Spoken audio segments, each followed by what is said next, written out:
Bonjour, moi puis Zoé ici présente. On est vraiment content de t'accueillir dans le premier vidéo de formation de communauté d'abondance. On commence par les boutures parce que, premièrement, c'est une énorme source d'abondance. Il y a un gros potentiel là-dedans.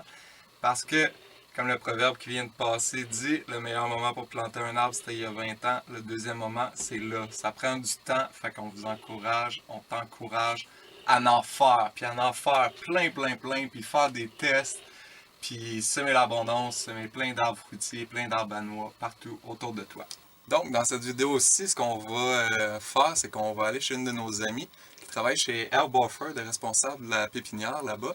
Elle s'appelle Andréane, puis on tient à souligner qu'ils ont accepté de nous donner cette formation-là gratuitement. Vous allez voir, il y a plein de filles qui sont comme en background puis tout ça dans notre vidéo. C'est des stagiaires en production horticole, donc la formation que tu t'apprêtes à voir, c'est la formation professionnelle qui est donnée aux stagiaires en production horticole. Fait que c'est professionnel, c'est du solide. On t'encourage vraiment à tout l'écouter. La première partie, c'est de la théorie pour s'assurer qu'on comprend ce qu'on fait. Puis bientôt, on va faire une autre vidéo dans la partie pratique où on allait couper des boutures, voir les différences entre différents arbres, les différentes variétés, tout ça, les temps d'enracinement, toujours avec Andréane. Fait que ça va paraître dans une semaine environ. Merci beaucoup d'être là. Et puis, on est très excités de commencer cette belle aventure tous ensemble. Allez, on y va! Toi le voyageur, toi l'étranger, assalamu alaikum. Assieds-toi donc parmi. Moi, je préfère faire des boutures au printemps. Donc ça, c'est vraiment des multicellules pour faire du bouturage. T'en as des plus gros que j'ai aussi, puis t'en as des plus longs aussi. Mais dans le fond, au printemps, qu'est-ce que ça fait? Ce que t'es fait. Puis le point positif, c'est qu'il y a le temps de s'enraciner avant qu'il y ait l'hiver. Tandis que là, ici, vu qu'on les fait à l'automne, ça fait qu'il va falloir pas qu'on les mette pour qu'ils gèlent. Sinon, tu vas juste tuer en fait ta bouture. Elle va devenir toute noircie, puis dans le fond, elle va rien faire, parce qu'elle va pas avoir le temps de s'enraciner. La branche va geler, puis ça va finir là. Fait que moi, souvent, je les mets dans le garage. Si tu as une petite source de lumière, c'est parfait aussi. Un néon, là? Ouais, exactement. Comme un semis. Ouais, exact. Mais c'est pas obligé d'être autant intense qu'un semis. Là. Ça veut pas avoir de lumière directe. On veut concentrer vraiment sur l'enracinement et non sur la propagation du feuillage. Les multicellules, c'est vraiment le fun, mais pour ceux qui veulent faire autrement puis pas acheter des choses comme ça, il y a plusieurs possibilités qui s'offrent à vous. Entre autres, un tuyau de PVC, comme celui-là. Vous pouvez le couper de la longueur que vous voulez, puis vous avez juste à mettre un petit quelque chose dans le fond pour pas que ça sorte la terre quand que vous en mettez. Puis c'est le fun, c'est ça, vous pouvez avoir la longueur que vous voulez. Puis une fois que votre bouture est très bien partie, c'est supposé bien se tenir, comme Andréane le disait, avec la terre. Donc vous avez juste à enlever votre petit capuchon, puis à pousser avec quelque chose pour le faire sortir délicatement, évidemment, parce que vous ne pouvez pas le popper, comme on dit, avec ce tuyau de PVC-là. Mais c'est très abordable, puis vous pouvez en avoir beaucoup pour vos boutures. Le petit pot de yogourt, que tout le monde connaît. Celui-là, il est plus gros, alors vous pourriez en mettre deux si vous n'avez pas peur qu'ils s'entrelacent ensemble. Vous pouvez toujours être ingénieux et mettre une petite séparation en plastique ou autre. Puis aussi, n'oubliez pas de faire des petits trous dans le fond pour que l'eau puisse s'écouler. Puis ça, je veux dire, tout le monde en a à la maison presque. Vous pouvez en récupérer chez des amis. Puis après ça, vous le recyclez. Le papier toilette. Mais c'est pas le papier toilette. C'est le rouleau qui est à l'intérieur. C'est sûr que les papiers toilettes, c'est pas long. Sauf que les essuie-tout, ça fait la job. C'est juste que là, j'en ai pas. Si vous voulez, si vous avez juste des papiers toilettes, vous pouvez toujours coller deux rouleaux ensemble. Puis mettre un petit fond en carton aussi. Il n'y a pas de problème. Donc ça, c'est quelque chose qui est... tout le monde a, j'imagine, du papier de toilette ou presque. Puis ça va se décomposer avec la plante même. Vous pourriez presque, ça dépend du stade de votre carton, mais le laisser en terre avec vos racines quand ça va être le temps. Les cartons de papier de toilette, c'est important qu'ils soient épais. J'imagine que les compagnies plus coûteuses, ça doit être plus de qualité, j'imagine. Mais je pense que les rouleaux d'essuie-tout en général sont quand même partiellement épais. Faites vos tests de rouleaux. Et il y a un autre... dans le fond, vous pouvez utiliser plein de choses comme ça. Vous pouvez utiliser votre imagination. Puis ceux qui veulent que ça soit tout naturel, il y a l'écorce de bouleau. Elle, je l'ai trouvée dans le bois, sur un arbre qui était mort. Puis c'était déjà comme ça, en petits rouleaux. Donc, c'est comme je l'ai eu facile un petit peu. Mais les écorces de bouleau, en général, ils sont malléables. Là, elle a séché, elle est cassante. Mais j'avais mon petit rondin ici. Donc, vous pouvez vous promener dans le bois, puis si vous avez la chance d'en avoir un proche de chez vous, puis des fois, les bouleaux, même s'ils sont vivants, ils perdent leur écorce. Vous pouvez récupérer celle qui est comme de la peau qui pèle, en fait. Puis, dans le fond, c'est ça, elle est déjà sèche, puis vous avez juste à la couper ainsi.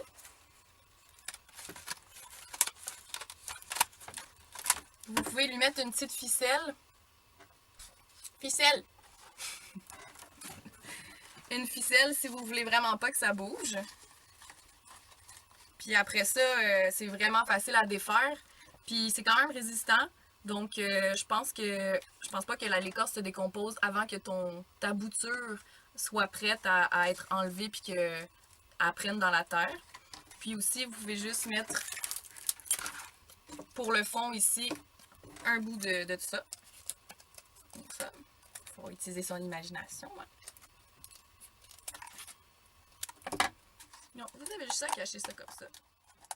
C'est magnifique!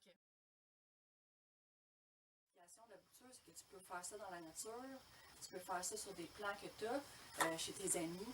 Fait que c'est gratuit, là. Ça demande ça. C'est fun quand même. La terre. Donc, tu peux te promener en forêt, puis tu vas, je vais en amélancher parce qu'on en a dans la forêt.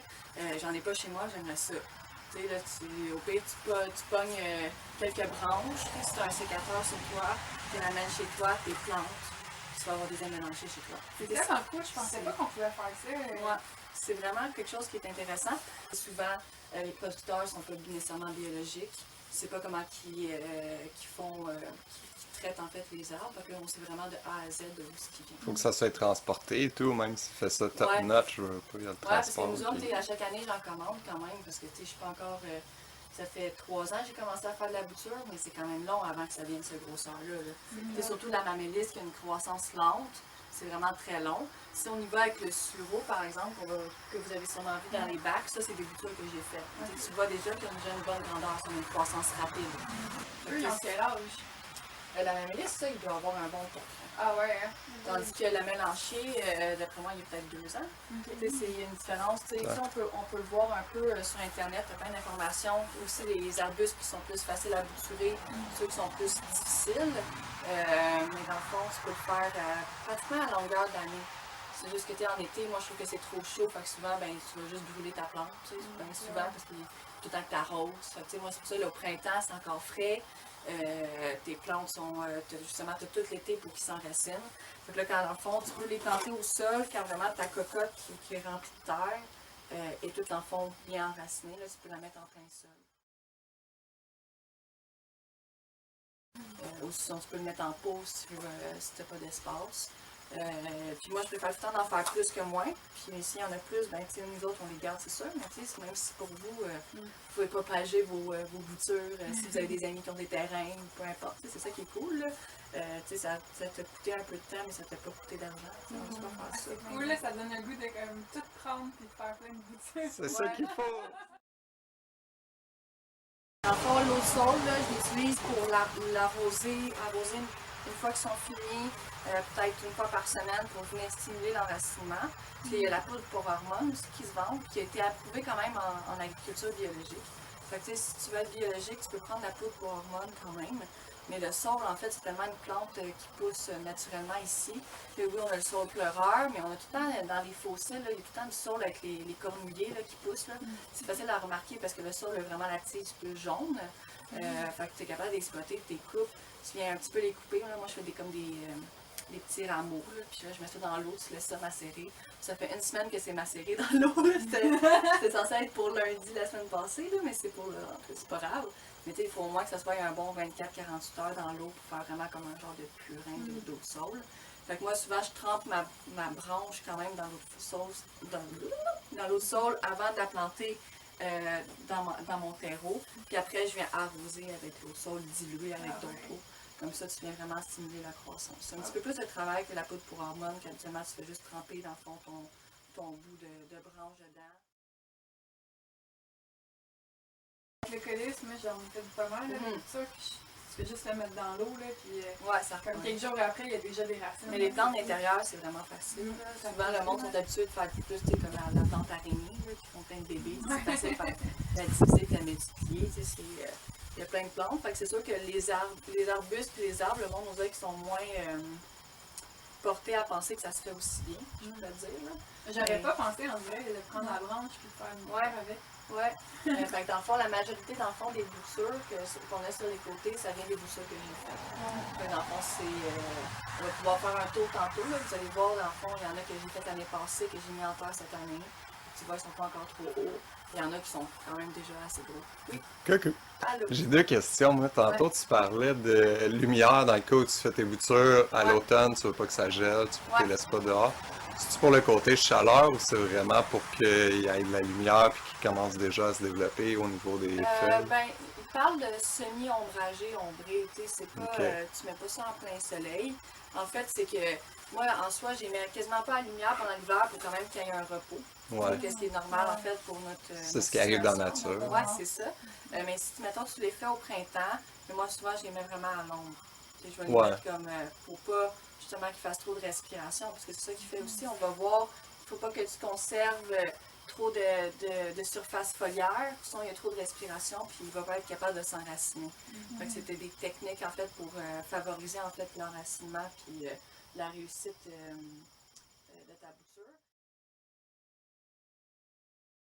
Regarde, mettons, la mamélisse, elle a quand même une grosse feuille.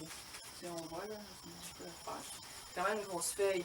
Moi, quand je te parle, chaque cellule, dans le fond, chaque bouture que tu vas faire, il faut qu'il n'y ait pas plus que, dans le fond, 2 cases de surface foliaire. Là, c'est comme, là, déjà juste une feuille, c'est énorme. C'est déjà Ouais. deux. Déjà, fait que là, qu'est-ce que tu fais? Tu tournes ton sécateur. Tu viens couper ta fleur, pas ta feuille. Je suis pas débile. Comme ces côtés, là. Ben, tu viens juste la couper. Ok. Tu fais ça comme ça. C'est une toute petite feuille. Fait que Elle va survivre quand même, elle risquera pas de faner ou de... ben, elle va finir par mourir. Mais dans le fond, elle va avoir, avec ça, elle va avoir le temps. C'est sûr que là, ils ont ajouté. Fait que, Ouais. tu sais, ça ne sert pas à grand chose en soi. Là. Mais tu sais, s'ils sont encore vertes, en fait, c'est qu'ils vont avoir le temps avant qu'elle meure qu'un bourgeon se fasse à la pointe. Parce que, tu sais, dans le fond, quand on peut le voir bien, là, justement, qu'ils ont ajouté, là, tu as plein de bourgeons. Dans le fond, même si tu as une feuille, tu as encore quand même un méristème apical d'un secondaire, en fait, qui vient se créer quand même là. Et c'est ça qu'on va utiliser pour faire la bouture. Parce qu'on va prendre à peu près un 15-20 cm de branche. Puis là, il va y avoir une partie qui va être dans le sol.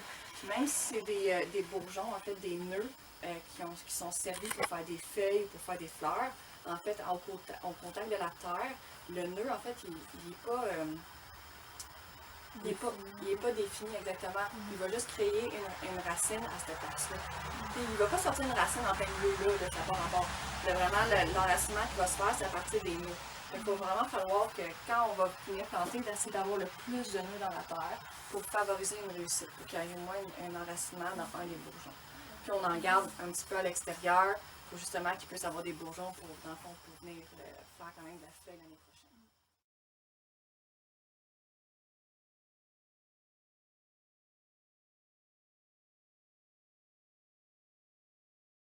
Fait que c'est ça. Fait que ça, c'est comme trop court, comme branche. Là, tu vois que si, mettons... Parce que là, ça ne serait pas assez dans la terre. Ben, parce que, tu sais, mettons, je garderais peut-être 3 nœuds pour à l'extérieur pour qu'ils puissent faire de la feuille. Là, je me ramasse avec 4 nœuds dans la terre, à peu près ish, là. Ouais. Tu sais, on peut avoir une plus longue. Tu sais, moi, souvent, on va la remplir de terre, là. Et moi, je remplis, puis là, tu sais, ça peut quasiment sortir en dessous, Ok. là. Tu sais, c'est pas grave, là. En soi, c'est une bouture. Fait qu'à un moment donné, quand elle va être enracinée, tout va devenir une racine. Là. Ça, c'est pas vraiment important. Je préfère avoir une longueur qu'avoir des petits chicots. Tu sais, si tu mets un bourgeon dans la terre, tu as une chance, en fond, qu'il fasse une racine. Fait que plus que tu mets de bourgeons, tu vas en voir, comme le sureau, les nœuds sont ultra distancés. Ouais. Tu sais, ils ont tous pas la même manière, en fait, de se reproduire sur leur branche. Lui, il est quand même serré, fait que ça, c'est quand même cool. Mais tout dépendamment que tu vas prendre, en fait, ta branche, si tu descends ici, tu vois déjà que tes nœuds sont décollés. Ils sont vraiment plus distancés que quand tu regardes un bout. C'est pour ça que moi, j'aime beaucoup travailler avec justement les bouts des feuilles. C'est pour ça que je regarde. Là, les jeunes feuilles, en fait, souvent, ils ont des nœuds plus serrés. Comme ça, c'est des bourgeons de l'année prochaine qu'on a cette année, qu'on a là, en automne. Mais tu sais, au printemps, si tu prends des vieilles branches, justement, là, c'est plus gros, c'est plus ligneux. Tu es comme ça, tu prends pas ça pour faire une bouture. Non. Tu risques bien plus de perdre, là, c'est trop gros, tu n'as pas besoin de ça. Là. Tu vas vraiment chercher des petites branches. Ça dépend lesquelles. Lui, c'est beaucoup plus long. Si on tombe dans les conifères aussi, c'est très long. Mais le sureau, le son, on l'utilise pour l'enracinement, pas pour rien, c'est parce que lui, il se multiplie très rapidement, l'enracinement. Fait que, on peut faire des tranchées aussi. Tu n'es pas obligé d'utiliser ça. Si, mettons, tu as une place où tu veux faire une haie, tu pourrais faire une tranchée en V, puis venir planter du saule directement dans ta terre, puis venir le refermer. Et le saule, ça prend 2 semaines, puis c'est pris. Le sureau aussi, ça fonctionne très bien. C'est ceux qui, en pleine terre, comme ça, c'est ceux qui ont une croissance rapide que ça se. Ah, c'est bien. Ouais. Avec une petite plante, Ouais, c'est cute. Fait que c'est vraiment ça. Fait que c'est vraiment de connaître en fait un peu la rapidité de croissance de tes arbres. Puis moi, souvent, ben c'est ça. Souvent, je viens juste là-dedans, c'est que je viens sortir la mât. Puis là, je regarde est-ce que c'est encore tout fluffy ou que je commence à avoir une réticence dans la branche. Tu le vois comment que ça avance. Puis là, mané, quand tu sors, puis ça fait pouf, ça sort le beau. Tu fais ah, yeah, ça marche. Mais absolument, c'est ça. Si j'ai fait au printemps, absolument, j'y replante le printemps d'après. Habituellement. Moi, souvent, j'essaie de faire vraiment plus une taille un petit peu plus en 45, posée un peu. Ça, c'est juste vraiment des croyances de bouturage. Là. Il y en a plein qui vont pouvoir te dire moi, je fais ci, puis moi, je fais ça. Le règne végétal est tellement super puissant là, que c'est incroyable ce qu'on peut faire avec les branches. Je me demandais tantôt, tu parlais de cueillette en forêt, puis tout. Puis c'est ça qui est cool avec la bouture. Tu vas n'importe où, tu trouves de quoi, puis tu le ramènes. Mettons que tu l'entreposes comme il faut, tu sais, c'est pas au gros soleil, puis tranquille. Combien de temps tu te laisses entre le temps que tu es capable de cueillir puis le temps que tu es capable d'effectuer ta bouture? Si tu une demi-heure, genre, ou tu as quand même une coupe d'heure pour retourner chez vous pour faire tes affaires? Tu as quand même une coupe d'heure, c'est pas comme un herbacée, un arbuste. Un herbacée, tu pourrais pas, faudrait qu'il soit au frais. Okay. Nous autres, aux serres, on faisait, mettons, une journée, on coupait pour faire la bouture, on les mettait dans un bac. Puis on le mettait genre dans un genre de frigo à 2-4 degrés. Ouais. Comme ça ralentit. On les vaporise aussi avec de l'eau. Okay. Ça l'aide justement que la surface foliaire ne devienne pas sec. Comme ça ou malheureuse. Là. Fait que comme le géranium, là, tu peux quasiment le laisser une semaine dans le frigo puis tu peux le reprendre le planter. Cool. C'est vraiment une question. C'est sûr que si justement il fait chaud, il y a un gros soleil puis tu laisses ta plante là, c'est pareil comme quand tu fais de la récolte. C'est pareil comme quand tu fais de la récolte. Elle devient toute molle, cette affaire-là. Si tu la mets dans une place où elle ne va pas faire trop de respiration, tu te la vaporises, c'est frais, tu vas pouvoir conserver très bien. Cool. D'identifier, moi c'est mon fun. Là.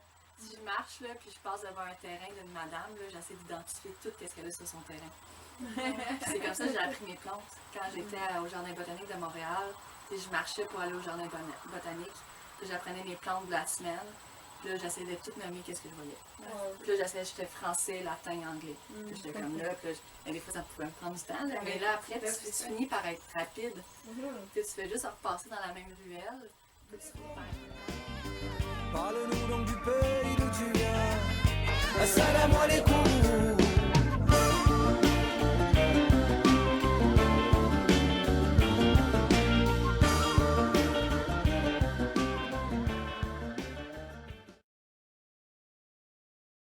Les noisetiers, il faut que tu aies au moins 2 espèces pour avoir la pollinisation croisée. Le mérigomier aussi, tu as des mâles puis des femelles. Fait que il faut que tu trouves les 2 sexes en fait pour faire ta multiplication. Il faut les inscrire. Si mettons tu le mets dans la même cellule, il faut que tu écrives d'avance où sont tes femelles et où sont tes mâles, parce qu'au printemps, tu ne vas pas nécessairement le voir. Chaque, dans le fond, plant que vous changez, on désinfecte notre sécateur. Parce que dans le fond, si justement on ne voit pas qu'il y a une maladie ou peu importe, on ne veut pas la donner dans le fond, à son confrère, puis on ne veut pas non plus qu'on l'amène aussi dans nos boutures. Y a-t-il une alternative à l'alcool? Mettons le feu, si tu traînes des braises avec tout, tu mets ta lame là. Ben, ça... Moi oui, mais ça va maganer bien plus ta lame. Les côtés. Ouais. Ok. Nous, on utilise l'alcool depuis... Non, l'alcool, c'est une base OOH, fait que probablement un vinaigre. c'est possible. Tu mec décide de... Toi le voyageur, toi l'étranger, assalamu alaikum. Assieds-toi donc parmi nous, viens manger, assalamu alaikum. Toi qui as parcouru un si long chemin, assalamu alaikum. Parle-nous donc du pays d'où tu viens, assalamu alaikum.